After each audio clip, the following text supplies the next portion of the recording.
ओम नमो भगवते वासुदेवाय।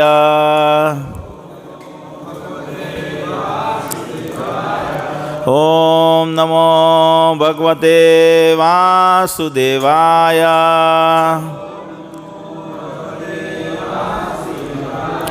ओम नमो भगवते वासुदेवाय।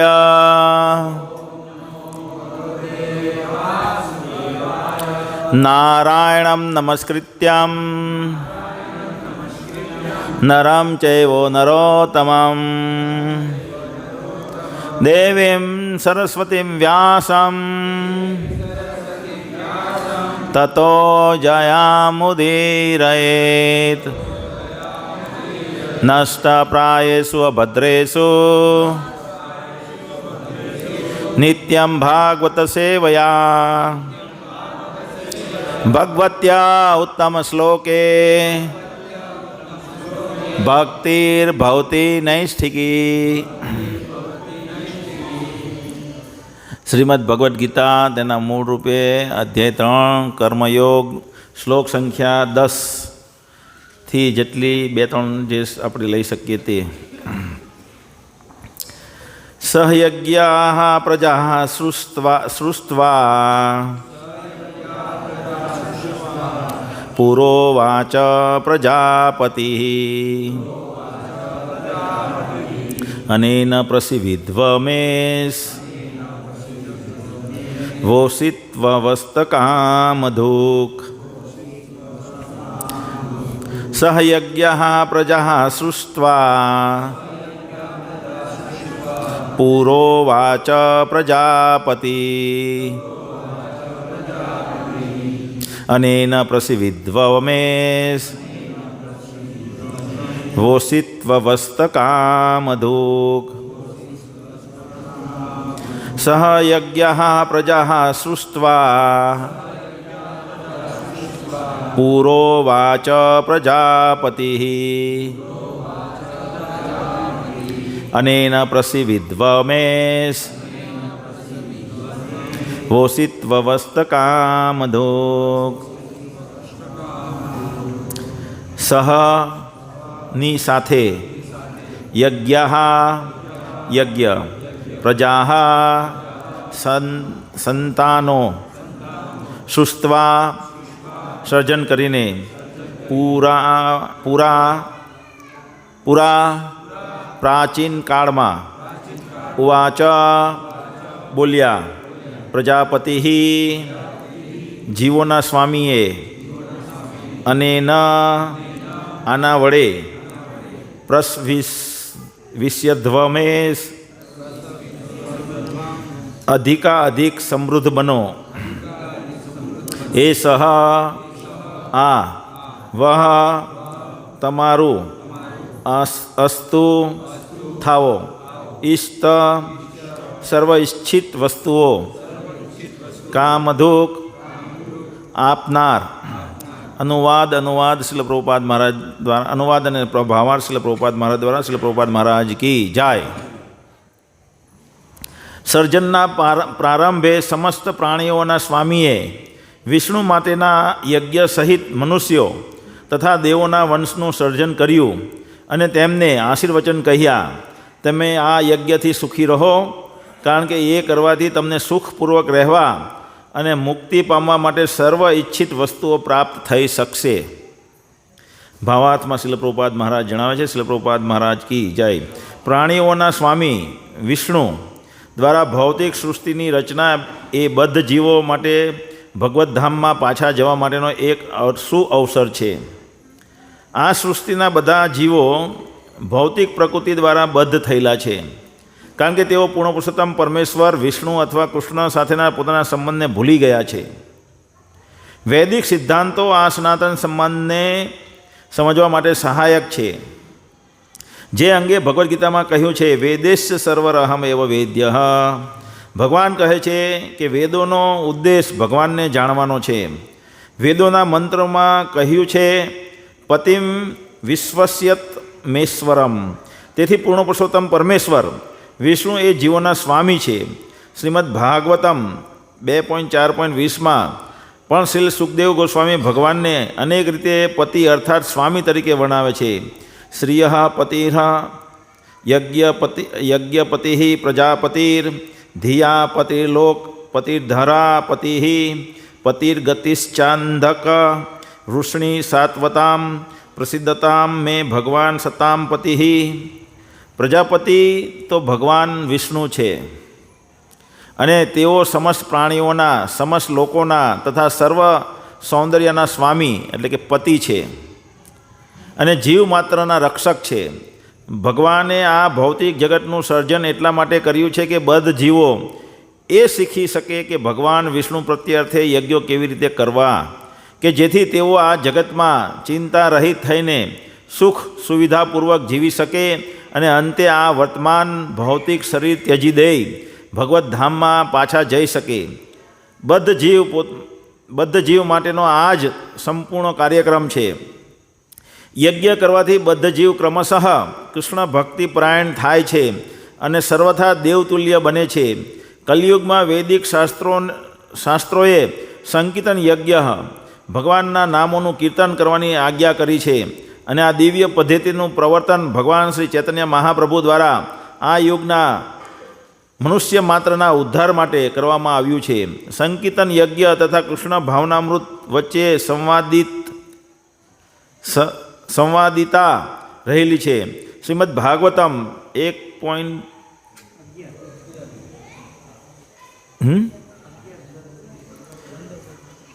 15.32 લખેલું છે આમાં તો. હા, શ્રીમદ ભાગવતમ છે ને 11.5.32 માં સંકીર્તન યજ્ઞના સંદર્ભે ભગવાન કૃષ્ણના ભક્તિમય સ્વરૂપ તરીકે ભગવાન ચૈતન્યો નીચે મુજબ ઉલ્લેખ થયો છે. ચૈતન્યનો નીચે મુજબ ઉલ્લેખ થયો છે. કૃષ્ણ વર્ણમ ત્વિષા અકૃષ્ણમ સાંગોપંગાસ્ત્ર પાર્ષદમ યજ્ઞે હિ સંકીર્તન પ્રાયર યજંતી હિ સુમેધસઃ.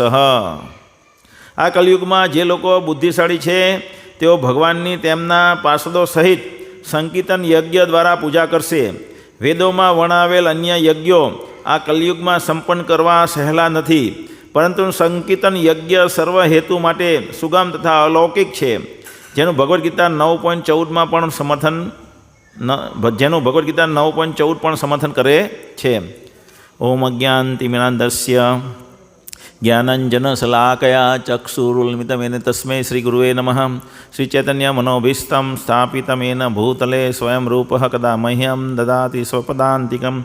વંદેહમ શ્રીગુરો શ્રીયુતપદકમલમ શ્રીગુરૂन् વૈષ્ણવાંશ્ચ શ્રીરૂપં સાગરજાतं સહગણ રઘુનાથાન્વિતાં તં સજીવં સાવધેતમ સાવધૂतं પરિજનસહિतं કૃષ્ણચૈતન્યદેવં શ્રીરાધાકૃષ્ણપાદાन् સહગણ લલિતા શ્રીવિશાખાન્વિતાંશ્ચ.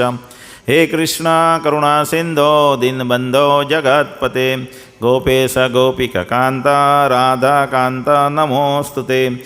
તપ્તકાંચન ગૌરાંગી રાધે વૃંદાવનેશ્વરી વૃષભાનુસુતે દેવી પ્રણમામિ હરિપ્રિયે.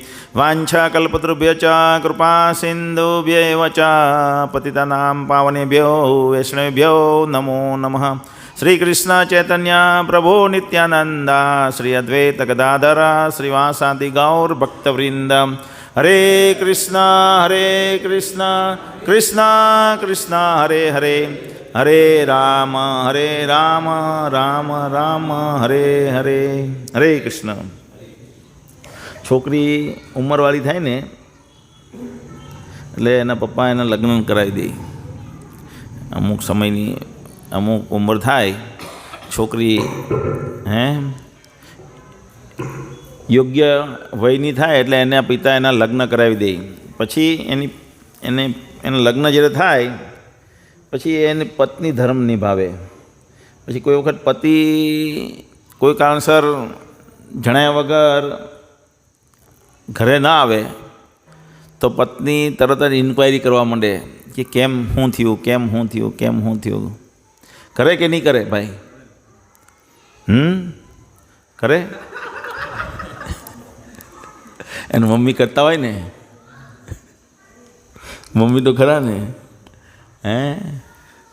કરે કે નહીં નિકુંજ? પતિ ટાઈમે ઘરે પહોંચે નહીં તો પત્ની ઇન્ક્વાયરી કરે ને, ચિંતિત થઈ જાય કે ના થઈ જાય? હા કે ના? આજે મેસેજ ના આવ્યો, તમે કોઈ ચિંતિત ન થયા? 15 વર્ષના તમે યુવા, 25 વર્ષના થઈ ગયા, લગ્નની વય વીતી ગઈ તમારી, મેચ્યોર થઈ ગયા ભક્તિમાં તમે લોકો બધા. તમે લોકો ભક્તિમાં મેચ્યોર થઈ ગયા, પણ કોઈએ મને આ ફોન કરીને એમ નહીં કીધું પ્રભુ આજે મેસેજ નથી આવ્યો. યોગ્ય પત્ની નથી બધા તમે, બરાબર ને? એનો અર્થ એ થયો યોગ્ય પત્નીઓ નથી તમે, એટલે યોગ્ય ભક્ત નથી, એનો અર્થ એમ થયો. મુકેશ, સાચી વાત કે ખોટી વાત? અધરી ધરાણ, સાચી વાત. તો તમારે મને તો એટલી જણાવવું, પૂછવું જોઈતું હતું કે પ્રભુ મેસેજ નથી કર્યો. એક વખત કોઈક કહે, બીજો કહે, તો બધાને ગયા શુક્રવારે નહીં હતો એટલે ખાસ કરીને આ વખતે જરૂર હતી, અથવા તમારે બી જવાબદારી લેવી જોઈએ. આ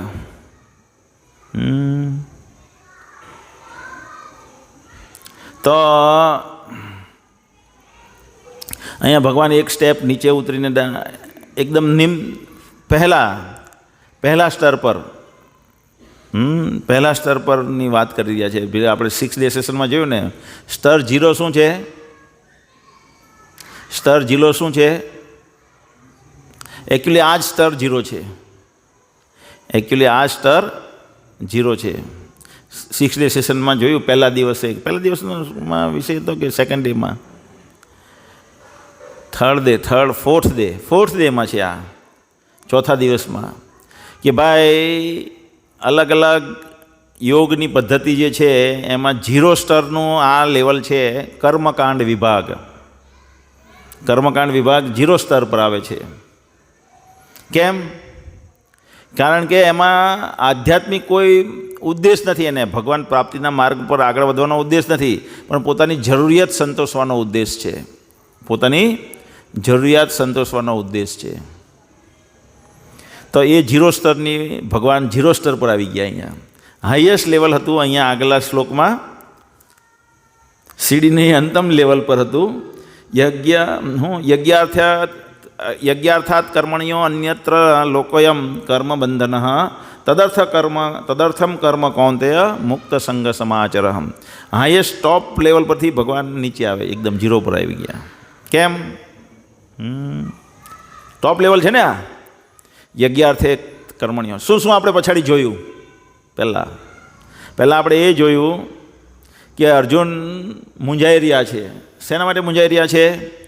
કે ભગવાન 2 બાજુની વાત કરી રહ્યા છે. શું કહે છે? જ્ઞાન સંવર્ધનની વાત કરે છે, ઇન્દ્રિય નિયંત્રણની વાત કરે છે જ્ઞાન સંવર્ધન દ્વારા, અને ઇન્દ્રિય સંવર્ધન દ્વારા, જ્ઞાન દ્વારા ઇન્દ્રિય સંવર્ધનની વાત કરે છે, સાથે સાથે કર્મ કરવાની વાત કરે છે. એટલે અર્જુન સમજી રહ્યા છે કે જ્ઞાન સંવર્ધન એટલે ઇન્દ્રિયને નિયંત્રિત કરવી એટલે કર્મ ન કરવું, એમ સમજી રહ્યા છે. કારણ કે જે પણ આપણે કર્મ કરીએ, જે પણ ક્રિયા કરીએ, આપણે જે પણ કંઈ પણ ક્રિયાઓ કરીએ એને ઇન્દ્રિયોના કાર્ય કહેવાય, એ કર્મ કહેવાય. જેમ કે આપણે કંઈ સૂંઘીએ ફૂલ, તો એ કર્મ થયું. આપણે પ્રસાદ લઈએ, ગ્રહણ કરીએ, તો એ પણ એક પ્રસાદ સેવા કહેવાય ને, પ્રસાદ સેવનને પ્રસાદ સેવા કહેવાય. તો એ પણ એક કર્મ થયું કહેવાય. તો એ રીતના દરેક ઇન્દ્રિયો દ્વારા જે પણ કાર્ય થાય એને કર્મ કહેવાય. હાથથી કાર્ય થાય, હાથના કાર્ય જે પણ કરવાના હોય તે.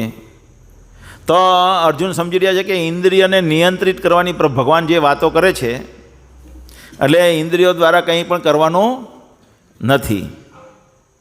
જો ઇન્દ્રિય દ્વારા કંઈ પણ ન કરવાનું હોય તો એ સમજે છે કે વનમાં જઈને સંન્યાસી થઈ જવું જોઈએ, એમ સમજી રહ્યા. પણ ભગવાન શું કહે છે? જેમ કે ભગવાન એવું કહી રહ્યા છે કે એક વિદ્યાર્થી છે, એ 10મા ધોરણમાં ભણે છે કે 12મા ધોરણમાં ભણે છે, બહુ મહત્ત્વની એક્ઝામ છે એની, અને એ વાંચન કર્યા કરે છે બધું બહુ, પણ એ બધી પેલી હેરી પોટરની ને એવી બધી વાર્તાઓને વાંચ કરે છે. હેરી પોટરની વાર્તાઓ, બીજી કંઈ પેલી હે વિક્રમ વેતાલ, પછી બીજી કોઈ આવી પેલી રહસ્યની કે પેલી સસ્પેન્સ થ્રિલર ને એવી બધી સ્ટોરીઓ વાંચ કરે છે. તો એની મમ્મી જોઈ જાય છે અને એની મમ્મી કહે વાંચવાનું બંધ કર, વાંચવાનું બંધ કર. તો એનો અર્થ શું થયો? આ વાંચવાનું કહે છે. ખ્યાલ આવે છે ને? તો ભગવાન એવી રીતના કહે છે કે પેલું કામ એટલે કે જે તારી પોતાની સંતુષ્ટિ માટેનું કામ છે તે બંધ કર, તારી સંતુષ્ટિ માટેની જે વિચારસરણી છે તે પણ બંધ કર, આ ઉચ્ચ ઉદ્દેશ માટે કાર્ય કર, ભગવાન એમ કહી રહ્યા છે. તો આ અર્જુન સમજી શક્યા નથી. એટલે ભગવાન કર્મ પર પ્રાધાન્ય આપે છે. પહેલાં કર્મ પર પ્રાધાન્ય કેમ આપે છે? સંન્યાસ પર પ્રાધાન્ય નથી આપી રહ્યા ભગવાન, કર્મ પર પ્રાધાન્ય આપી રહ્યા છે. કેમ? કારણ કે જો કોઈ ત્યાગ લીધો છે અથવા કોઈ ત્યાગ કરે છે અથવા સંન્યાસ લે છે તો એને એક મૂળભૂત બેઝિક લેવલનો વૈરાગ્ય, જ્ઞાન હોવું જોઈએ ને એનામાં વૈરાગ્ય હોવું જોઈએ. એક જો કોઈ કંઈ પણ છોડવાનું ત્યાગની વાત કરતો હોય તો એક લેવલનું એનામાં વૈરાગ્ય ઉત્પન્ન થયેલું હોવું જોઈએ અને સાથે સાથે એ શેના માટે કરી રહ્યો છે એનું જ્ઞાન પણ હોવું જોઈએ. ત્યારે એ કદાચ ત્યાગ કરીએ કે કંઈ પણ વસ્તુનો. પણ જ્યારે આ વસ્તુ છે જ નહીં, જ્યારે એની વૃત્તિ જ છે મારે ભોગ કરવું છે, મારે કંઈ જોઈએ છે, મારે કંઈ મેળવવું છે, મારે કંઈ પ્રાપ્ત કરવું છે, તો એ વ્યક્તિ તો સંન્યાસ લેવાને યોગ્ય જ નથી. તો એના માટે કર્મ છે ને એ કર્મ એટલા માટે છે કે એ કર્મ આપણે આ હવે ભગવાન અહીંયા જો બતાવે છે એ કર્મ કેવી રીતે કરવાથી શું થાય એ ભગવાન અહીંયા બતાવી રહ્યા છે. આગળ ધીમે ધીમે ગ્રેજ્યુઅલી બતાવશે કે ધીમે ધીમે કર્મ કરવાથી એનું કર્મ એટલે યજ્ઞ એ પણ એક કર્મ છે. સહયજ્ઞ પ્રજા સૃષ્ટવા પૂર્વવાચા પ્રજાપતિ. મોટે ભાગના લોકો આ જગતમાં પોતાની ઇન્દ્રિય સંતુષ્ટિ માટે આવેલા હોય છે. મોટે ભાગના લોકો ઇન્દ્રિય સંતુષ્ટિ માટે આવેલા હોય છે આ જગતમાં. અને એટલા માટે જે વેદોનો વિભાગ છે 1,00,000 ગુણ્યા 1,00,000 એટલે 1 અબજ જેટલા શ્લોકો છે. 1 અબજ જેટલા શ્લોકો છે. આપણે હમણાં કાલે જ સોમવારે મંગળવારે જે ક્લાસ થાય એમાં વેદના જે મુખ્ય વિભાગ છે, પછી એનાથી ગૌણ વિભાગ છે બધા, ન્યાયશાસ્ત્ર ને એ બધા શાસ્ત્ર અને ઉપનિષદના સબ ઉપનિષદો છે, એમ કરીને જોઈએ તો 1 અબજ શ્લોકો થાય. અને એ 1 અબજ શ્લોકોમાં મોટે ભાગના શ્લોકો ઇન્દ્રિય સંતુષ્ટિને એટલે કે ધર્મ અર્થ કામ મોક્ષ માટેના છે. ધર્મ અર્થ માટેના છે. ધર્મ અર્થ એટલે કર્મકાંડ વિભાગના છે જે આ શ્લોક વાત કરી રહ્યો છે તે. કેમ? અને એ કર્મકાંડથી ધીમે ધીમે ઉઠે છે ને જ્ઞાન માર્ગમાં આવે છે. જ્ઞાન માર્ગમાંથી આગળ ઉઠે છે ધીમે ધીમે ને ત્યાગના માર્ગમાં આવે છે. અને ધીમે ધીમે ધીમે જ્યારે ત્યાગમાં આવે છે ત્યારે એની એ સિંગલ પોઈન્ટેડ એટેન્શનવાળો થાય છે, એટલે કે ધ્યાની બને છે અને પછી પરમાત્મા પ્રાપ્ત કરીને ભગવાન પ્રાપ્ત કરે છે. તો ગ્રેજ્યુઅલી લેડાર છે આમાં આગળ પણ ભગવાન એને એ જ વાત કરી ગયા કે ભાઈ તું નિષ્કામ કર્મ કર. નિષ્કામ કર્મયોગની વાત કરી. કેવી રીતે વાત કરી? ભગવાન માટે કામ એટલે જ્યારે કોઈ વ્યક્તિ 2 પ્રકારના નિષ્કામ કર્મયોગી હોય. કેવી રીતે? એકને ભગવાન વિશેનું જ્ઞાન છે, ભક્ત નિષ્કામ કર્મયોગી, અને અભક્ત નિષ્કામ કર્મયોગી જે દિવ્યતાના માર્ગે ચાલે છે. ભગવાન કોણ નથી, હજી ભગવાનને શોધી રહ્યો છે. આ તો પ્રભુપાદની કૃપા છે કે ડાયરેક્ટ આપણને કૃષ્ણ ભગવાન છે એમ બતાવી રહ્યા છે. ને એટલે માટે આ પ્રભુપાદની પુસ્તક નહીં, ભગવદ્ ગીતા તેના મૂળ રૂપે જો કોઈ વાંચતું નથી તો, કારણ કે પ્રભુપાદ કહે છે કે કૃષ્ણ ભગવાન છે, પણ જ્યારે પ્રભુપાદની ભગવદ્ ગીતા કોઈ વાંચતું નથી ત્યારે એને ભ્રમિત થઈ જાય છે. દિવ્યતાના માર્ગ પર ચાલવાનું છે એણે, એટલે કંઈક મારે હું એ એમ સમજે છે કે હું આ શરીર નથી ને એકચ્યુઅલમાં આપણે શરીર નથી. ભગવાને આગલા અધ્યાયમાં વર્ણન થયું કે આપણે આ એક આત્મા છીએ અને સમયની સાથે સાથે આ શરીર પર અત્યારે આવરણ છે આ ભૌતિક દેહનું, એ ભૌતિક દેહનું આવરણ ચેન્જ થયા કરે છે સમયની સાથે સાથે. સમય ને કર્મના અનુસાર આ દેહ ચેન્જ થયા કરે, પણ એ આપણા વાસ્તવિક દેહને ઢાંકેલો છે. જેવી રીતના આપણા કપડાએ આ શરીરને ઢાંકેલું છે તેવી જ રીતે આ ભૌતિક દેહે ઢાંકેલું છે. તો એ આવરણ હટાવવાની વાત છે. એ આવરણ હટાવીને મૂળ શરીર પ્રાપ્ત કરવાની વાત કરી રહ્યા છે ભગવાન અહીંયા. તો એ સમજે છે, પણ ભગવાન શું છે એ નહીં સમજી શકતો. એટલે ત્યારે એને નિષ્કામ કર્મયોગી કહેવાય કે ઓકે ચાલો, મારે જે પણ હું કર્મ કરું છું, હું શરીર નથી, અને હું જે કંઈ મેળવું છું અને એને ભોગવવાની જ્યારે હું વાત કરું છું ત્યારે મારા બંધન ઉત્પન્ન થયા કરે છે. એના આગળ ભગવાને કીધું છે ને બંધન. તો આ બંધન મારા માટે યોગ્ય નથી. જ્યારે બંધન યોગ્ય નથી તો આ બંધન જ બધી મુશ્કેલીના કાર્ય છે. આપણે જોઈએ ને, લોકો ભગવાનને, આપણે ઘણી વખત ભગવદ્ ગીતા વેચવા જઈએ તો લોકો આપણને શું વાત કરે? હું તો કર્મમાં માનું. કે ને કહે કે નહીં? બધા કહે, ઘણા એટલે બધા લોકો જ કહી દે. જરાક ચર્ચા કરીશું તો હું કર્મમાં માનું. કર્મ બંધનથી કેવી રીતના બચી શકાય ખબર છે તમને? આપણે પ્રશ્ન ડાયરેક્ટ નેક્સ્ટ ક્વેશ્ચન શું હોવું જોઈએ? વેરી ગુડ, તમે કર્મમાં માનો, પણ કર્મથી બંધન ઉત્પન્ન થાય, અને કર્મ બંધનથી કેવી રીતના મુક્ત થાય એ કર્મ તમને ખબર છે? નેક્સ્ટ ક્વેશ્ચન એ હોવો જોઈએ. તો બધી મુસીબત કર્મ બંધનને લીધે છે. એ જ્યારે જ્ઞાની વ્યક્તિ દિવ્યતાના માર્ગ પર ચાલતો હોય છે ત્યારે એને ખ્યાલ આવે છે. શું ખ્યાલ આવે છે? કર્મ બંધન મારા બધા દુઃખોનું કારણ છે. અને એ શેના માટે? હું જ્યારે મારા માટે ભોગવવાની વાત કરું છું ત્યારે આ બને છે. જ્યારે હું એ ફળ બીજા કામ માટે ત્યાગ કરું છું ઊંચું ઉદ્દેશ માટે, તો એ મને કર્મ બંધનથી મુક્ત રાખે છે. તો એવી રીતે અભક્ત નિષ્કામ કર્મયોગ તરફ આગળ વધે છે. ને જ્યારે કોઈ ભક્ત એને મળી જાય, કોઈ ભક્ત મળી જાય જે વૈષ્ણવ દર્શન અનુસારના વાત કરતા હોય, તો એ કહે કે ભગવાન કૃષ્ણ પ્રત્યે કાર્ય કરવા જોઈએ, તો એની પ્રગતિ તરત જલ્દી બહુ સ્પીડમાં થઈ જાય. બહુ સ્પીડમાં એની પ્રગતિ થઈ જાય. પેલા માર્ગમાં પણ એ બ્રહ્મ સુધી પહોંચી જાય છે. અભક્ત તરીકેના લેવલમાં હોય, નિષ્કામ કર્મયોગથી આગળ વધતા એ બ્રહ્મને પ્રાપ્ત કરે છે, પણ પાછો પતન પામે છે. કેમ? કારણ કે એ એની મૂળભૂત અવસ્થા નથી, એટલે એ આ જગતમાં પાછો આવી જાય છે. તો એ ભગવાને આગળ વાત કર્યા પછી અહીંયા ભગવાન કહે કે આ પ્રમાણેનું કાર્ય ન કરી શકતો હોય, જો કોઈ વ્યક્તિ કોઈ આ લેવલનું પણ કાર્ય નહીં કરતી વખતે ટોટલી સમર્પિત, એટલે ટોટલી શરણાગત વિષ્ણુ પ્રીત્યર્થે પણ કાર્ય ન કરી શકતો હોય, તો એણે શું કરવું જોઈએ? હા કરવું જોઈએ. અહીંયા આ શ્લોકમાં સમજાવ્યા છે ત્યાં સહયજ્ઞ પ્રજા સૃષ્ટવા પૂર્વ વાચા પ્રજાપતિ અને પ્રસિદ્ધમેશ વસિત્વ વસ્ત કામ દુઃખ.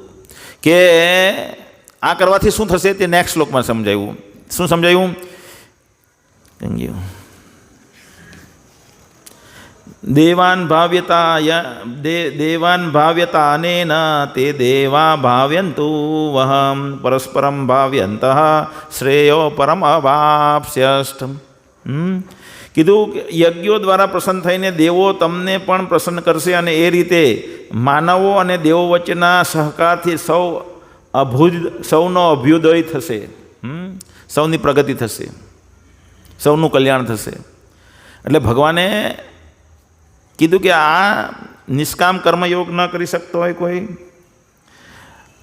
વૈષ્ણવ દર્શન પ્રમાણે વિષ્ણુ પ્રીત્યર્થે કાર્ય ન કરી શકતો હોય, ઓકે કંઈ નહીં, આ બધા કાર્ય નથી કરી શકતો, તું આ લેવલ પર કાર્ય કર. આ લેવલ પર એટલીસ્ટ કાર્ય કરવા જોઈએ. આજની આપણી માનસિકતા શું છે? આને છોડી દીધું છે, આને છોડી દીધું છે. બધું ફાસ્ટ ટ્રેક એક્સપ્રેસ વે પર છે આપણે બધા. અત્યારે આપણે બધી વસ્તુના ફાસ્ટ રિઝલ્ટ જોઈએ. તો ફાસ્ટ રિઝલ્ટ માટે ભગવાને ઓર ફાસ્ટ માર્ગ મૂક્યો કલિયુગની મેન્ટાલિટીના લોકો માટે.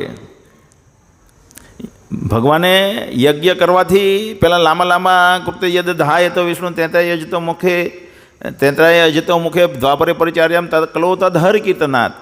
કે લોકોને બધું ફાસ્ટ જોઈએ છે, બધું ફાસ્ટ મળી રહ્યું. કર્મનો રિઝલ્ટ પણ ફાસ્ટ મળી રહ્યું છે, પાપના રિઝલ્ટ પણ ફાસ્ટ મળી રહ્યા છે.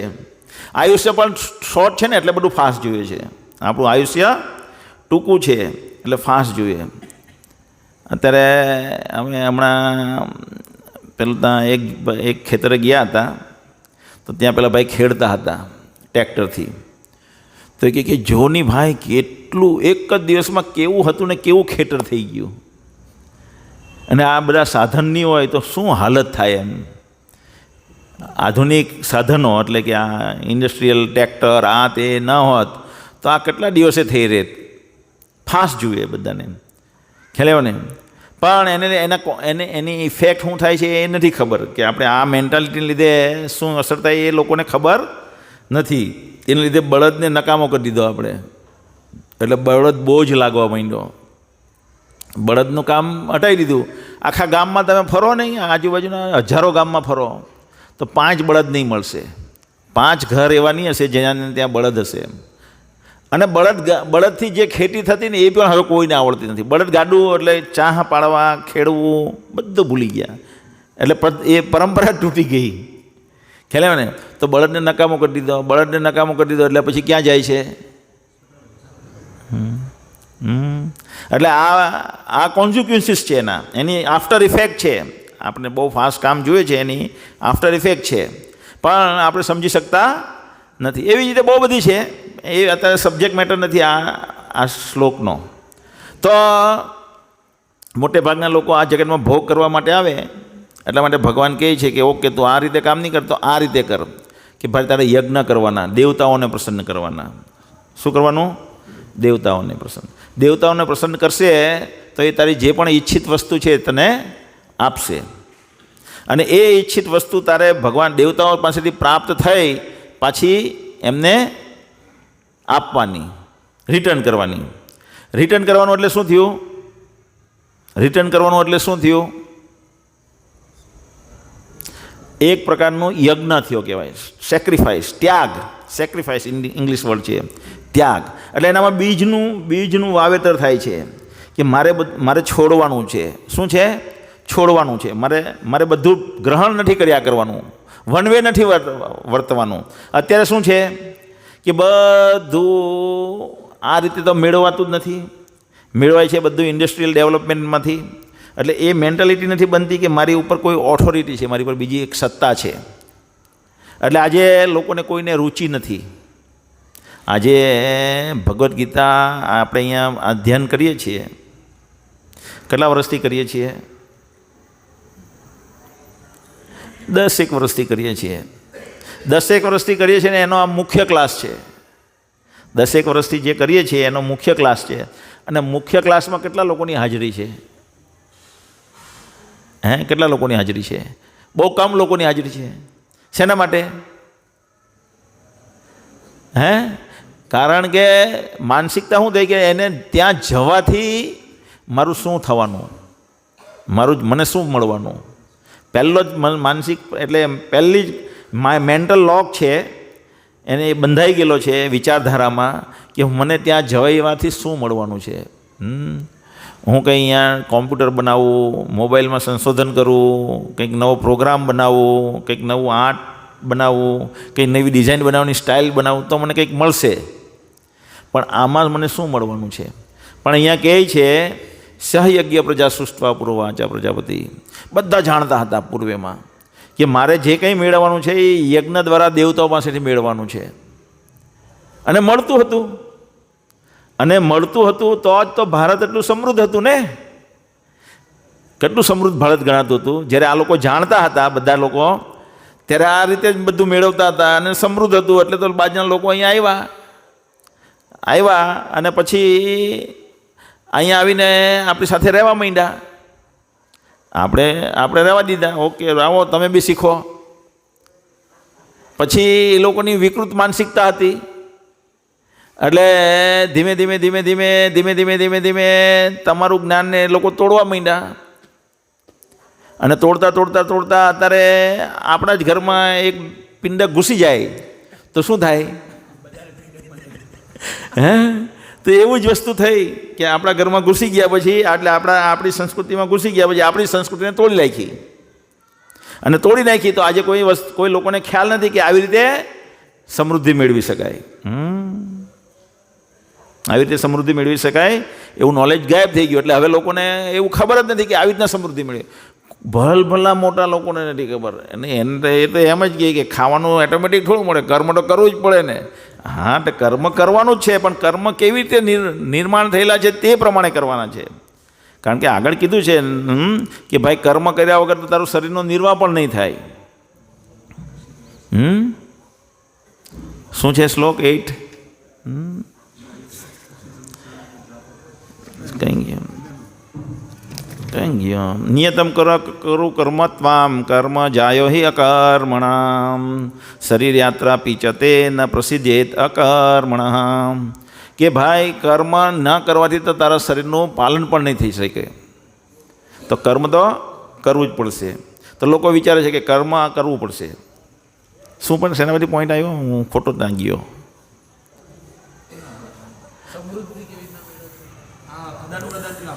હા હા હા, ખાલી કર્મ કરવાનું. એટલે કર્મ શું, કયું કર્મ કરવાનું એ જાણતા નથી. કયું કર્મ કરવાનું એ જાણતા નથી. એને એમ કે કર્મ કરવાનું છે મારે, પણ કર્મ એવી રીતે કરવાનું છે કે પાછું રિટર્ન કરવાનું છે. પાછું રિટર્ન કરવાનું છે. અને રિટર્ન કરવાથી એ પ્રાપ્ત થાય અને ડબલ વધે છે તમારી. શું કહે છે? દેવાન ભાવ્યતા અનેન તે દેવા ભાવ્યંતુ પરસ્પરમ ભાવ્યંત શ્રેયો પરમ અવાપ્સ્યસ્ત. કે યજ્ઞો દ્વારા પ્રસન્ન થઈને દેવો તમને પણ પ્રસન્ન કરશે, અને એ રીતે માનવો તથા દેવો વચ્ચેના સહકારથી સૌનો અભ્યુદય થશે. તો આવી રીતે દેવતાઓ તમને યજ્ઞો કરવાથી તમને તમારી જે ઈચ્છિત વસ્તુ છે તે આપશે. હવે કેવી રીતે આપે છે? કેવી રીતે આપે છે? યજ્ઞો દ્વારા. તો આપણે યજ્ઞો દ્વારા મોટે ભાગના લોકોને તો ખબર જ છે કે ભાઈ યજ્ઞ જે થાય ત્યારે યજ્ઞમાં આહુતિઓ આપવાની હોય. આહુતિ જે આપીએ તે દેવતાઓને ત્યાં પ્રાપ્ત થાય. અને પહેલાં ભગવાન વિષ્ણુને પ્રાપ્ત થાય ને વિષ્ણુ પછી જે દેવતાઓ માટે કરવામાં આવેલા હોય તેને વહેંચણી કરી દે. યજ્ઞો વૈ વિષ્ણુ. કે યજ્ઞ કોણ છે? વિષ્ણુ છે. તો આ પદ્ધતિ હતી, સિસ્ટમ, કે આપણે કોઈ દેવતાને પ્રસન્ન કરવા છે. ભાઈ વરસાદના દેવતા કોણ છે? ઇન્દ્ર. તો ઇન્દ્રને પ્રસન્ન કરવાની રીત શાસ્ત્રોમાં વર્ણન થયું છે. શાસ્ત્રોમાં વર્ણન થયું છે, તો એ પ્રમાણે આપણે યજ્ઞ કરીએ તો એ વસ્તુઓ ઇન્દ્રને પ્રાપ્ત થાય મબલખ પ્રમાણમાં. અને એનાથી ઇન્દ્ર પ્રસન્ન થાય કે ઓ, આ લોકો મારી માટે યજ્ઞ કરી રહ્યા છે અને મને પ્રાપ્ત થઈ રહી છે, એટલે મારે પણ એ લોકોને પ્રસન્ન કરવા જોઈએ. એટલે એનું નિયંત્રણ વરસાદ પર છે, તો એ વરસાદ વરસાવી દે. આવી રીતે સિસ્ટમ ચાલતી. પણ એ માટે થઈને પ્રોપર એ વખતે શું હતા? શ્લોક વાચકો હતા, શ્લોક ઉચ્ચારકો હતા. અત્યારે એવા કોઈ શ્લોક ઉચ્ચારકો નથી રહ્યા. એ વખતે પ્રોપર દ્રવ્યો હતા. અત્યારે એવા કોઈ પ્રોપર દ્રવ્યો નથી રહ્યા. તો યજ્ઞ થઈ શકતા નથી. કૃત્ય યદ ધાય તો વિષ્ણુ. એ વખતે ધ્યાન ધરાતું હતું લાંબુ કૃતિયુગ. સતયુગમાં લાંબુ આયુષ્ય એટલે ધ્યાન ધરવાની પદ્ધતિ હતી. ધ્યાન ધરવાની પદ્ધતિ હતી કારણ કે ત્યારે એવા ગુરુઓ હતા જે ધ્યાન કેવી રીતના ધરવું એ બચપણથી શીખવાડતા. કેવી રીતે 90 ડિગ્રી એ શરીર ટટ્ટાર રહેવું જોઈએ. ખ્યાલ આવ્યો ને? કે જો શરીર જરાક પણ આમ તેમ રહે તો જે પ્રાણવાયુને ઉપર ચક્રો છે, પેલા કેવા ચક્ર કહેવાય એને, શું કહેવાય, બધા જે ચક્રો છે એ ચક્રોમાંથી એરને પાસ કરવાની છે. એરને પાસ કરીને ઉપર ખેંચીને બ્રહ્મરુદ્ર પર લાવવાની છે. અને પછી અહીંથી એને પ્રાણને ત્યાગ કરવાનો છે. અને એ પણ એક સમય, નિયંત્રિત સમય પ્રમાણે. એટલે ઉત્તરાયણ શરૂ થયેલી હોવી જોઈએ, દિવસ હોવો જોઈએ, અથવા ચાંદની હોવી જોઈએ. તો આ બધું નિયંત્રણ કરવાનું છે. હવે એવા ગુરુ જ નથી રહ્યા કે જે તમને બેસવું કેવી રીતના એ શીખવાડી શકે. ખ્યાલ ને? અને ત્યાર પછી યજ્ઞોવાળો આવ્યો. તે યજતો મુખે દ્વાપરે પરિચાર્યામ. દ્વાપર યુગમાં નહીં, કૃતયજ્ઞ થાય તો ત્યાં યજ તો મખે, ત્રેતા યુગમાં યજ્ઞો થતા. હવે યજ્ઞો કરવાવાળા અગ્નિ પ્રગટાવવાવાળા બ્રાહ્મણ નથી રહ્યા. અગ્નિ પ્રગટાવવાવાળા બ્રાહ્મણો અધ્વર્યું શ્લોક બોલે અને અગ્નિ પ્રગટ થઈ જાય એવા બ્રાહ્મણો નથી. શ્લોક ઉચ્ચારવાવાળા બ્રાહ્મણો નથી. અને ફળ ઊંધા મળી રહ્યા છે એટલે એ નથી વિધિત કામ આવતી. દ્રવ્યો નથી, મેદાન ખુલ્લું જોઈએ મોટું, એવી જગ્યા જ નથી. અને સરકારી જગ્યામાં કરવો તો કે સરકાર કે આ લોકો શું કરે છે, બંધ કરાવવાનું બધું. કુદરતી રિસોર્સ, નેચરલ રિસોર્સિસનો અવ્યય કરી રહ્યા છે. એટલું બધું લોકોને ખાવા દૂધ નથી ને એમ ઘી નથી, અને આ લોકો વેડફી રહ્યા છે અને મારો બગાડો. એટલે તમે યજ્ઞ ન કરી શકો. અને પછી ત્રેતા યજ તો મુખે દ્વાપરે પરિચાર્યમ. દ્વાપર યુગમાં ઘણી મોટી મોટી પેલી થતી પૂજા અર્ચનાઓ થતી મંદિરોમાં. અને એના માટે કંઈ 7 ટાઈમ હોય ને, 7 ટાઈમ્સ, 7 વખત અલગ અલગ પૂજાના પહેલાં સ્નાન કરવાનું હોય. હવે આજે 7 વખત સ્નાન કોણ કરીએ કે? સ્નાન કરવા જાય તો ભાઈ બીમાર પડી જાય, ભક્તે બીમાર પડી જાય. ભક્ત પણ બીમાર પડી જાય આજના. 7 વખત સ્નાન કરવા જાય દિવસના. તો 7 વખત પૂજા માટે સ્નાન કરવા જાય, સમય ક્યાં છે? તો પૂજા અર્ચના એવી રીતના નહીં થઈ શકે. એટલે કળિયુગમાં બહુ ફાસ્ટ ટ્રેકમાં મૂકી દીધું ભગવાન. કલો તદ હરિકીર્તનાથ. કળિયુગમાં હરે કૃષ્ણ કીર્તન કરવાનું છે ખાલી. શું કરવા? કારણ કે બીજું કંઈ થઈ જ નથી કે એમ. એટલે ભગવાનની કૃપા જુઓ. ચૈતન્ય મહાપ્રભુએ આવીને સ્વયં શીખવાડ્યું. ચૈતન્ય મહાપ્રભુ આવીને સ્વયં શીખવાડ્યું કે આ સંકીર્તન યજ્ઞ કેટલો કામ કરી રહ્યો છે. ચંદકાજી હતા એ જ સમયમાં, એણે વિરોધ કર્યો તો ભગવાને લીલા કરી ને ચંદકાજીને રસ્તા પર લઈ આવ્યા. ચાંદકાજી હા, ચાંદકાજી. એટલે એણે વિરોધ કર્યો કે લોકો બધા કે ભાઈ યજ્ઞ કરવા જોઈએ, આ યજ્ઞ નથી કરતો ને આ બીજો કંઈક નવું કીર્તન કરવા માંડ્યો, અને તમે અમને બદનામ કરી રહ્યો છો અમારી કોમ્યુનિટીને, તમે આને પકડો. ચૈતન્ય મહાપ્રભુને પકડવા માટે પેલા પાસે ચાંદકાજી પાસે ગયા બધા. તો ચાંદકાજી કહે છે કે આને પકડી લઈ આવો. તો પકડીને લઈ આવવાનું કહે છે. તો રાતે નરસિંહદેવ આવી અને એને ખરોચ ભરી જાય છે છાતી પર. તો એને કહે કે કાલે આવે ને જે તે મારો ભક્ત છે, એટલે હું જ છું સ્વયં, અને તું આ જે પણ એ કહે તેને મંજૂરી આપી દેજે. ધમકાવી દે રાતના જ ભગવાન સપનામાં. રિયાલિટીમાં સપનું આવે, એટલે રિયાલિટીમાં થાય પણ એને સપનામાં દેખાય. એટલે રિયલી છાતી પર પેલું નાખૂનના સ્ક્રેચ માર્ક ને બધું આવી જાય ને ગભરાઈ જાય, ભારે ગભરાઈ જાય. બીજા દિવસે ચૈતન્ય મહાપ્રભુ આવે અને બધી હા કોઈ રોકશું નહીં અમે તમને. પછી ચૈતન્ય મહાપ્રભુ સંકીર્તન આંદોલનનો ફેલાવો કરે કે આ જ વસ્તુ કલિયુગમાં તમારા બધાનું કલ્યાણ થઈ શકશે. એટલા માટે સાઉથ ઇન્ડિયામાં જતા હોય ત્યાં પેલો એક ધોબી કપડાં ધોતો હોય, એને માર્ગ પૂછે ભગવાન કે ભાઈ દક્ષિણ તરફ જવાનો માર્ગ કયો છે? એટલે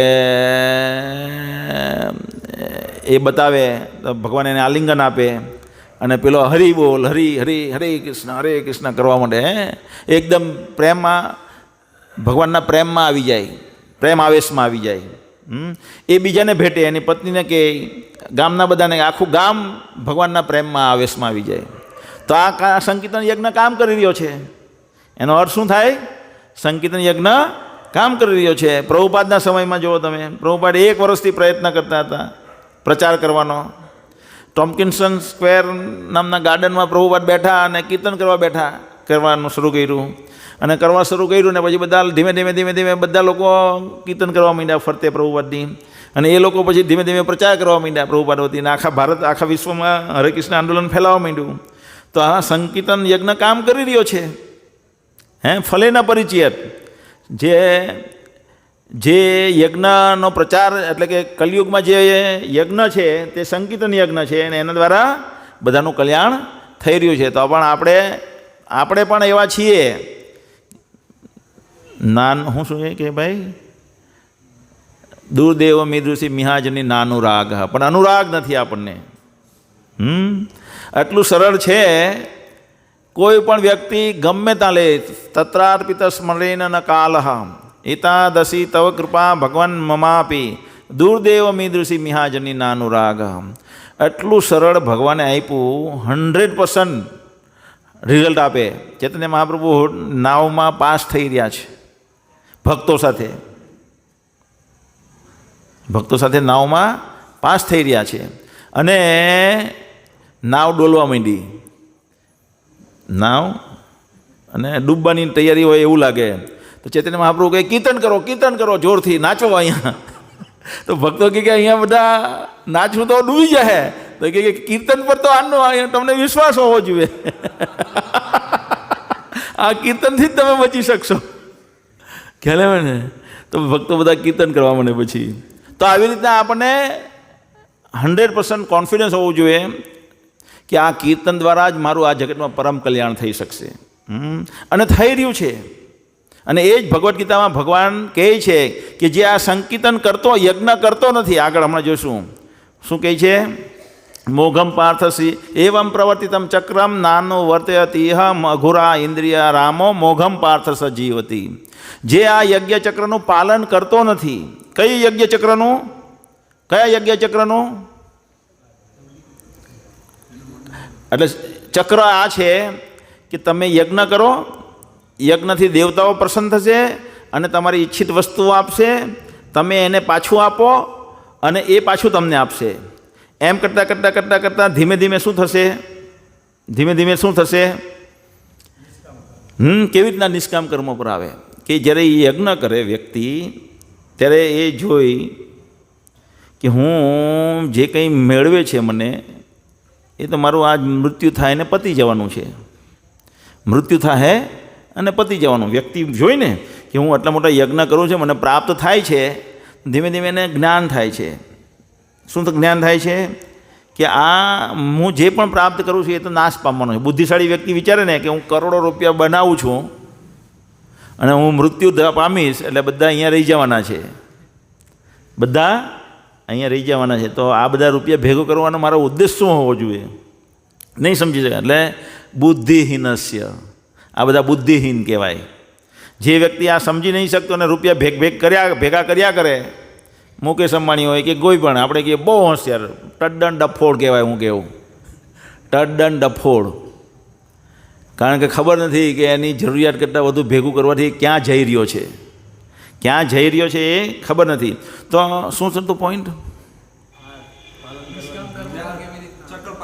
હા, એટલે એ વિચારે છે કે મને આ પ્રાપ્ત થાય છે તો થોડોક સમય રહેવાનું છે. એટલે એ લાંબુ વિચારે અને પ્રિસ્ટને ઇન્ક્વાયરી કરે. જે એને યજ્ઞ કરાવતો હોય ને એને પૂછે કે આ તો લાંબુ ટકતું નથી, 100, 200, 500, 1000 વર્ષ. તો કે આ બીજો યજ્ઞ છે એક, જે સ્વર્ગમાં લઈ જાય તને, જ્યાં તને લાંબુ આયુષ્ય મળે. શું મળે? લાંબુ આયુષ્ય મળે. તો ધીમે ધીમે બીજા યજ્ઞના બીજા સ્તર પર આવે, જે સ્વર્ગ પ્રાપ્તિના યજ્ઞ કહેવાય. તો સ્વર્ગ પ્રાપ્તિ માટેના યજ્ઞ શરૂ કરે. પછી એ વિચારે છે કે સ્વર્ગમાં બી હું એક વખત તો મૃત્યુ પામું છું અને ત્યાં પણ મારી પાસે જે છે કે તે નાશ પામે છે.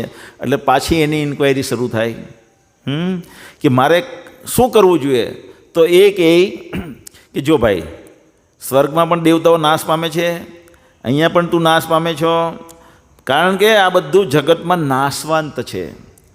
આપણે દેહ નથી, આત્મા છીએ ને એ ભગવાનના ધામનો નિવાસી. તો એના માટે યજ્ઞ કરવો જોઈએ. પછી એના માટે યજ્ઞ શરૂ કરે અને ભગવાન ધામમાં જવા માટેના કાર્ય શરૂ કરે. જ્યારે ભગવાન ધામના જવાના માટેના કાર્ય માટે શરૂ કરે ત્યારે આ જગતના કાર્ય બંધ કરવાની વાત કરવામાં આવે ને સમજાવવામાં આવે. અને એવી રીતના ધીમે ધીમે એની પ્રગતિ થાય. તો આ ચક્ર છે, યજ્ઞ ચક્ર. તો યજ્ઞ ચક્રનું જો કોઈ પાલન નથી કરતું, બીજું બી યજ્ઞ ચક્ર અહીંયા કીધું છે. એ નિમ્ન સ્તર, એનાથી અલગ સ્તરનું છે, જેમાં અર્જુન કહે ઓકે ભાઈ, ધારો કે, એટલે ભગવાન એ રીતે જવાબ આપી રહ્યા છે. હવે આના પછીનો એક શ્લોક છે તે પહેલાં લઈએ. ઇષ્ટાન ભોગાન હિ વો દેવાન દાસ્યંતે યજ્ઞ ભાવિત તય દત્તાન અપ્રદાયેભ્યો તે યો ભૂંગતે સ્તેન એવ સહ. સ્તેન એટલે ચોર. કે જે વ્યક્તિ દેવતાઓ દ્વારા એને ફળ પ્રાપ્ત થાય અને પાછો યજ્ઞમાં આહુતિ નથી આપતો તો એ શું કહેવાય? સ્તેન એવ સહ, ચોર કહેવાય. હવે ચોરોની જમાત ભેગી થાય તો સુખી થાય? સરકાર એને સુખી શાંતિથી રહેવા દે? અથવા સરકારના માણસો એને સુખીથી રહેવા દે? એવી રીતે મહાસરકાર છે ભગવાનની, મહાસરકાર. તો એ ભગવાનના એજન્ટો એને સુખીથી રહેવા દેશે નહીં. એણે પાછું રિટર્નમાં દેવતાઓને આપવું જ પડશે. સમાજમાંથી એટલે પ્રકૃતિ પાસેથી લીધું અને પ્રકૃતિને પાછું આપવું પડશે, ભગવાનને પાછું આપવું પડશે, દેવતાઓને પાછું આપવું પડશે. તો કોઈ અર્જુન કહે કે મારે તો આ રાજ્ય જોતું જ નથી, મારે તો કશું જોતું જ નથી, હું તો ભીખ માંગીને ખાવા તૈયાર છું. અર્જુન એમ કહે ને, હરી સોરી નહીં, પેલી સરેન્ડર અનટુ મી એ કોણે લખેલી છે? આ ભગવદ્ ગીતા લખેલી છે ને, સરેન્ડર અનટુ મી. શું નામ છે એમનું? હા, એટલે પ્રભુપાદના એમાં છે ને એક પછી એક લિંક બતાવે એની, શ્લોકની એક પછીની લિંક, કેમ આ શ્લોક આમ છે એમ. નામ હું ભૂલી ગયો. પેલું જપ બુક લખેલી છે ને, એ કોણે લખેલી છે? હા, તો એ પ્રભુજી શું આ શ્લોક હું કહેતો હતો? હા, તો એ સમજાવે છે આ કે અર્જુન કહે છે કે હું તો ભીખ માંગીને રહેવા તૈયાર છું. તો વનમાં તું જઈશ ત્યાં પણ તને અનાજની તો જરૂર પડશે જ. વનમાં તું જઈશ ને ભિક્ષા માંગીશ પણ ત્યાં પણ તને અન્નની તો જરૂર પડશે ને. એ અન્ન જે છે તે તો વરસાદથી જ આવવાનું છે. હે?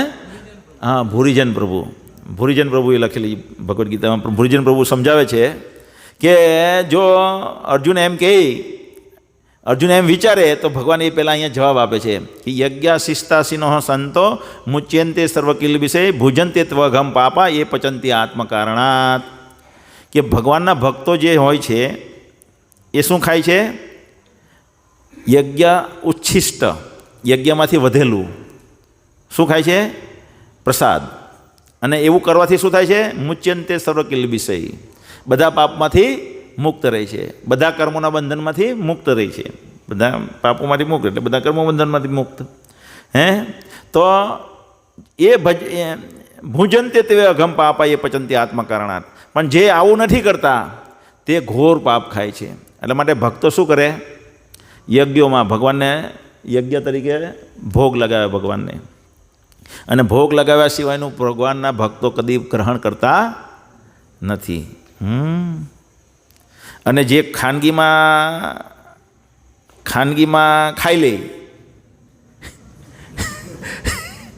તો એનું વૈરાગ્ય પાકું નથી થયેલું. પેલા એ ભૂંજે એ પેલો કે ને, પેલો શું કહે 5મા શ્લોકમાં શું કહે? ઇન્દ્રિય અર્થાત વિમુઢાત્મા મિથ્યાચાર સ ઉચ્યતે. તો એ મિથ્યાચારી ત્યાગી છે કે ઓકે અમે ભક્ત થયા, અમે કંઈ બહારનું ન ખાઈએ, પણ એ રસનો આસ્વાદન નથી થયો ભગવાન સાથેના પ્રેમનો. ખ્યાલ ને? એટલે ખાનગીમાં ખાઈ લે. ભક્ત બહુ એવું નહીં કરે, પણ આ માયાવાદીઓ પાક્કા એવું કરી લે, ત્યાગ કરી લે, મોટા મોટા સંત બની જાય પોતે, અને પછી આપણને બધાને માયાવાદીને કોઈ સમૂહ પર એક હાથે બોલાવેલા હોય તો કાજુ બાજુનું પેલું હોય તો આમ કરી આમ ભરી લે ઠેલોમાં. તો ભાઈ તું આ કાજુ પછાડે એટલો બધો પાગલ છો કે આ બદામ પછાડે એટલો પાગલ છો, તો તું વિદ્યાર્થીને શું ભણાવવાનો? ખ્યાલ ને? તો એ લોકોનું જે વૈરાગ્ય છે તે ખાલી સોનું છે. પણ ભગવાનના ભક્તો એવું નહીં કરતા મોટે ભાગે. પણ અહીંયા ભગવાન કહે છે કે એટલા માટે ભગવાનના ભક્તો ભગવાનને ભોગ લગાવીને ખાય. અને જે આવું નથી કરતા ભુજંતે ત્વઘમ પાપા, જે પોતાના માટે રાંધીને ખાઈ જાય છે તે ઘોર પાપ ખાય છે. અને ભગવાન પ્રભુપાદ આગળ ભાવાર્થમાં કહે છે કે જો કોઈ ભગવાનની ભક્તિ કરવી હોય, સંકીર્તન યજ્ઞમાં જોડાવવું હોય, સંકીર્તન યજ્ઞ કેટલું જબરજસ્ત કામ કરે છે સંકીર્તન યજ્ઞ. જેને શ્રદ્ધા છે એના માટે કામ કરે છે. મહાપ્રભુએ કીધું સંકીર્તન કરો, અને બધાએ નાવમાં સંકીર્તન કર્યો. ખ્યાલ આવ્યો ને? તો દરેક વ્યક્તિએ સંકીર્તન કરવો જોઈએ. નહીં કરે તેની શું હાલત થાય તે આગલા હમણાં આપણે આજે એક છેલ્લે શિક્ષકમાં જોઈ લેવું. સિક્સ મારીને સમજમાં આવ્યું કે નહીં આવ્યું? હે, 6 મારશું પછી. તો અહીંયા ભોજન તે ગામમાં એ ઘોર પાપ ખાય છે, એટલે બધા દુઃખમાં પાપ ખાય એટલે પાપમાં પડવાનો. પણ પ્રભુપાદ અહીંયા ભાવાર્થમાં લખે છે કે આહાર શુદ્ધ સત્વ શુદ્ધિ આમાં જ છે ને? ક્યાં છે આમાં? આમાં આના પછી ના છે? હા હા, ક્યાં છે? હા હા,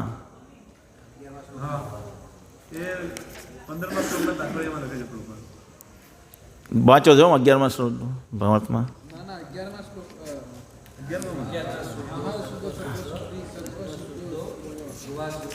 ધ્રુવા સુધી 11મા શ્લોકમાં.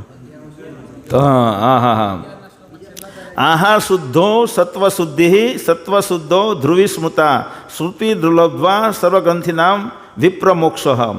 યજ્ઞ કરવાથી મનુષ્યના ખાદ્ય પદાર્થો શુદ્ધ થાય છે, અને શુદ્ધ ભોજન કરવાથી મનુષ્ય જીવન શુદ્ધ થઈ જાય છે.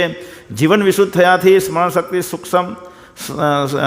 શક્તિના સૂક્ષ્મ જંતુઓ શુદ્ધ થાય છે, અને જ્યારે સ્મૃતિ શુદ્ધ બને છે ત્યારે મનુષ્ય મુક્તિ માર્ગ વિશે ચિંતન કરી શકે છે. એટલે આહારનું મહત્ત્વ એ છે કે આપણું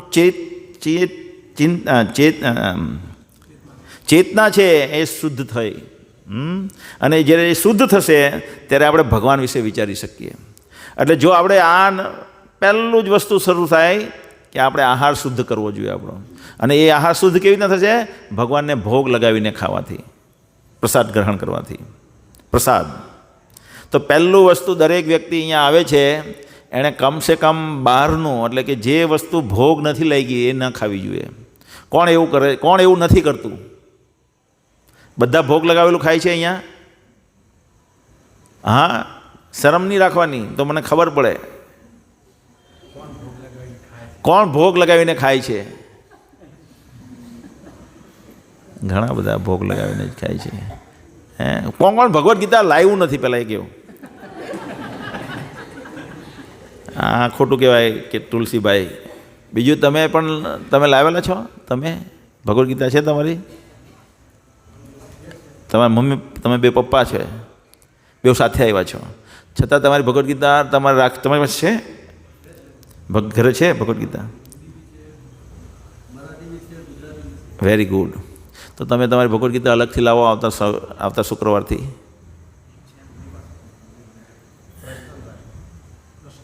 પર્સનલ.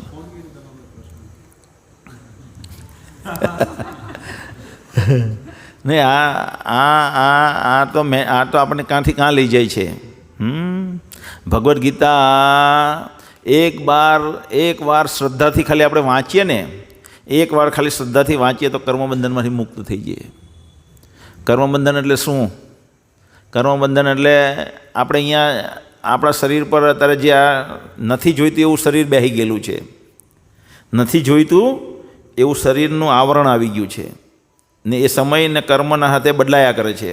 જેમ આપણે શીખલી સેશનમાંથી પેલું આમ માંસ ખાતી હોય તો ધીમે ધીમે સમયના વહેણની સાથે એ સિંહ બની જાય.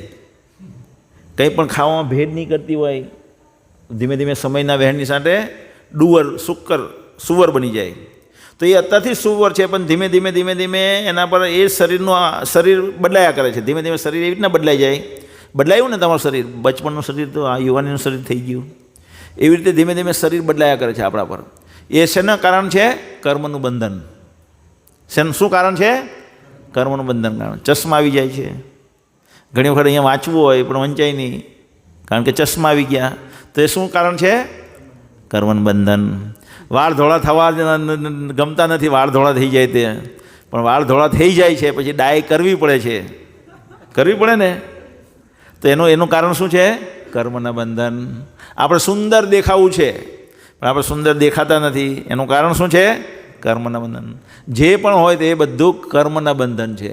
તો એમાંથી છૂટવા માટેનો આ સૌથી સરળમાં સરળ માર્ગ છે. તો અહીંયા ભગવાન કહે છે કે આવી રીતે અનાજ જે છે એ શુદ્ધ ભગવાનને ભોગ લગાવીને ખાવું જોઈએ. હવે એ અનાજ કેવી રીતના પાકે? તો ભગવાન અહીંયા એક ચક્ર બતાવે છે બીજું. અન્નાદ ભવંતી ભૂતાની પર્જન્યાદ અન્ન સંભવ યજ્ઞાદ ભવતી પર્જન્યો યજ્ઞ કર્મ સમોદ્ભવ. કે આ જે છે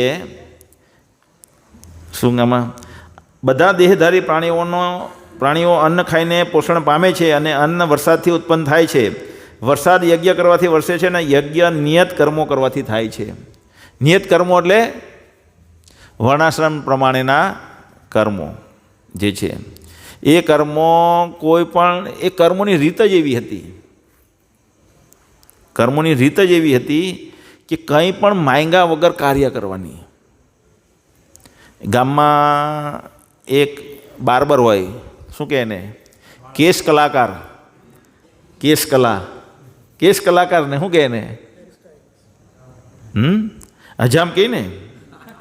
તો એ હોય ગામમાં એક, તો એ ગામમાં એ હોય, એ ગામમાં કોઈ પાસે રૂપિયો નહીં રહે. એને એમ જ ખાલી મારે આખા ગામની દાઢી કરવાની છે અને મારે આખા ગામને બાલ કાપવાના છે. તો એ બાલ કાપે, દાઢી નહીં કરે, પૈસા નહીં લે. જે આપે વર્ષે આપે, બધા જે આપે તે લઈ લે. એવી રીતે લુહાર હોય ગામમાં. તો એ ગામમાં લુહાર હોય તો બધા આવે, એને કોદાળી બનાવી આપે, આ બનાવી આપે, તે બનાવી આપે, બધું બનાવી આપે. ખેતીના ઓજાર બનાવી આપે, કદી રૂપિયા નહીં લેવાના ને બનાવી આપે. ઢોલ વગાડવાવાળા હોય તો ઢોલ વગાડવાવાળા ઢોલ વગાડવાનો આવે. તો આ ભાઈ સર્વિસને ત્યાં લગ્ન છે તો એને ઘરે આવીને ઢોલ વગાડી જાય પણ પૈસા લે નહીં. પછી વર્ષે એને જે આપવું હોય તે આપી દે એને. તો વૃત્તિ જેવી હતી કે મારે લેવું નથી, મારે કરવાનું છે બીજા માટે. સિસ્ટમ એવી આખી, તમે જો વર્ણાશ્રમ ધર્મની.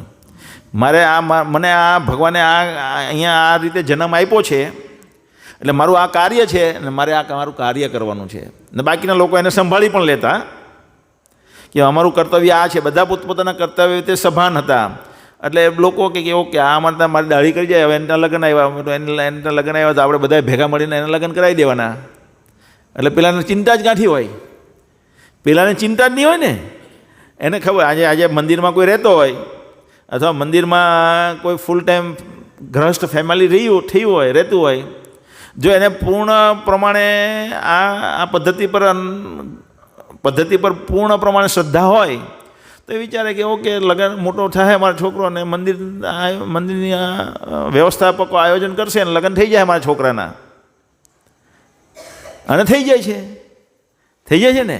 પણ એને આ વ્યવસ્થા પર પૂર્ણ શ્રદ્ધા ના હોય તો રોજ રોએ, મારે શું કરવું, મારા છોકરાને લગ્ન થાય, મારો છોકરો ભણે કેવી રીતના, મારો છોકરો પછાડી જાય. ભાઈ તો આવું વિચાર નહીં, તું મંદિરમાં રહેવાનું લાયક નથી.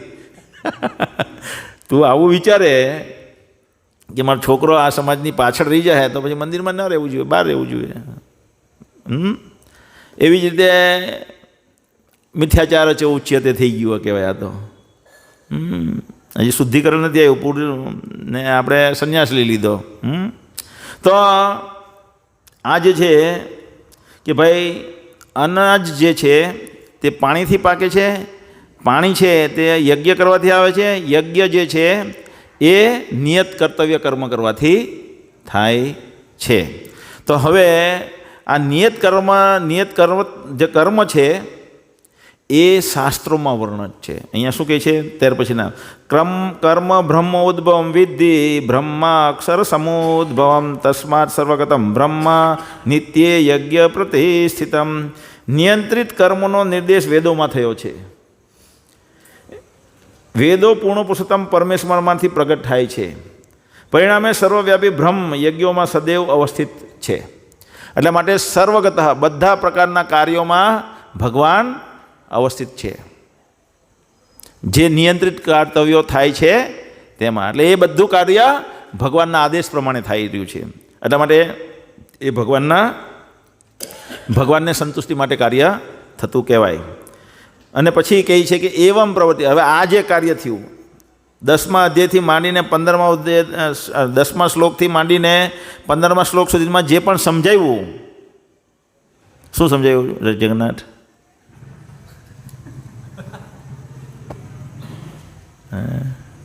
દસમા શ્લોકથી 15મા શ્લોક સુધીમાં જે ચક્ર સમજાવ્યું, શું સમજાવ્યું? કે નિયત કર્તવ્ય કર્મ કરવાના, નિયત કર્તવ્ય કર્મના કરવાથી યજ્ઞ થયેલો ગણાય. કેમ? કારણ કે એ ભગવાનના નિર્દેશ પ્રમાણે કાર્ય થતું છે. એટલે બધાના કાર્યનું વર્ણન વેદોમાં, નિયત કર્તવ્ય કર્મનું વર્ણન વેદોમાં થયેલું છે અને એ ભગવાનનો આદેશ છે. અને એ કરવાથી વરસાદ વરસે અને વરસાદ વરસવાથી બધાને અષ્ટપુષ્ટ શરીર જે પણ જરૂરિયાત છે તે પ્રાપ્ત થાય છે. તો યજ્ઞ કરવું જરૂરી છે. અને જે અહીંયા કહે છે એવમ પ્રવર્તિતમ ચક્રમ નાનું વર્તયતી અઘુયાર ઇન્દ્રિય રામો મોઘમ પાર્થ સજીવતી, કે જે વ્યક્તિ યજ્ઞ ચક્રનું પાલન કરતો નથી તે નકામું જીવન વ્યતીત કરે છે. તો એનું જીવનની કોઈ વેલ્યુ જ નથી, નકામું વેડફાઈ રહ્યું છે એનું જીવન. કેવી રીતે? એક બસ હોય, બસ જે આપણે પેલામાં જઈએ આપણે જીમમાં, એમાં પેલું રનર આવે ને, શું કહે એને? ટ્રેડમિલ, પેલું દોડે તે, હા દોડે, પેલો દોડે દોડે દોડે દોડે દોડે દોડે, પેલું મશીન ફરે પણ એ હોય ત્યાં ને ત્યાં જ ખેલાવ ને, હોય ત્યાં ને ત્યાં જ. તેવી રીતે માનો એક બસ છે, લક્ઝરી બસમાં બધા મુંબઈથી જવા દિલ્હી જવા નીકળ્યા અને ટ્રેડમિલ પર મૂકી દીધી, ટ્રેડમિલ પર મૂકી દીધી. ધીમે પેલો ફર્સ્ટ ગિયર પડે, સેકન્ડ ગિયર પડે, થર્ડ ગિયર પડે, એક્સિલેટર આપે, બ્રેક મારે, બધું કરે, ફર્યા કરે. બસ આખી રાત ફર્યા જ કરે. સવારે ઉઠે તો બસ તાને ત્યાં જ. શું ફાયદો? એક્સિલેટર આપવાનું, ડીઝલ બાળવાનું, કોઈ ફાયદો થયો? કોશો ફાયદો થયો નહીં. એવી રીતે આખી જિંદગી મિલમાં કામ કર્યા કરે, ડે શિફ્ટ કર્યા કરે, નાઇટ શિફ્ટ કર્યા કરે, ગમે સ્કૂલમાં ભણાવ્યા કરે, બધું કર્યા કરે અને યજ્ઞ જ નહીં કરે વ્યક્તિ, તો શું કહેવાય? એનું જીવન મોઘમ પાર્થ સજીવતી, એની કોઈ પ્રગતિ નથી થતી. એ ત્યાં ને ત્યાં જ છે. એ પેલી બસ જ્યાં ઉભેલી આખી જિંદગી ખાહે, પિક્ચર જોશે, ક્રિકેટ રમશે, પણ એની કોઈ પ્રગતિ થતી નથી ભગવાનના ધામમાં જવા માટે. એ ત્યાં ને ત્યાં જ છે, નકામું. એટલે એનું જીવન નકામું ને ઉલટાનું ખોટનું જીવન છે. કારણ કે કર્મના બંધન વધુ પાપ ભેગા કરી રહ્યો છે અને એની સજા મળવાની છે એને. તો આ આપણે સમજવું જોઈએ કે આપણે આ યજ્ઞ તો બહુ સરળ મૂકી દીધો ભગવાને. અને એના કેટલા બધા ઉદાહરણો છે શાસ્ત્રોમાં, અને શાસ્ત્રોમાં તો ઉદાહરણો છે જ, પણ અત્યારે લાઈવ ઉદાહરણો છે કે જે વ્યક્તિ આ શાસ્ત્રોના સંકીર્તન યજ્ઞમાં ભાગ લે છે અથવા જે હરે કૃષ્ણ મંત્રનો જપ કરે છે, હરે કૃષ્ણ કૃષ્ણ કૃષ્ણ હરે હરે, હરે રામ રામ રામ હરે હરે, તો એનું જીવન એકદમ નિર્મળ થઈ જાય છે. એની પ્રગતિ થાય છે. એને ધીમે ધીમે આ જગત પ્રત્યે વૈરાગ્ય ઉત્પન્ન થાય છે. મેઇન વસ્તુ છે આ જગત પ્રત્યે વૈરાગ્ય ઉત્પન્ન થવું. આ જગત પ્રત્યે જો વૈરાગ્ય ઉત્પન્ન ન થાય, એટલા માટે દરેક વ્યક્તિએ કમાઈને 50% ભગવાનને આપી દેવા જોઈએ. હા, આપવામાં બહુ આનંદ. એ મારે કહેવાનું રહી ગયું પાછું યજ્ઞમાં. યજ્ઞ જે છે એ યજ્ઞ વધુને વધુ લોકો એટલા માટે કરે કારણ કે યજ્ઞ કરતાં યજ્ઞ કરવામાં એને આનંદ આવવા માંડે. યજ્ઞ જે વિધિ છે, યજ્ઞ એટલે સેક્રિફાઈસ, એટલે કે આપવું. તો એ આપવામાં આનંદ છે.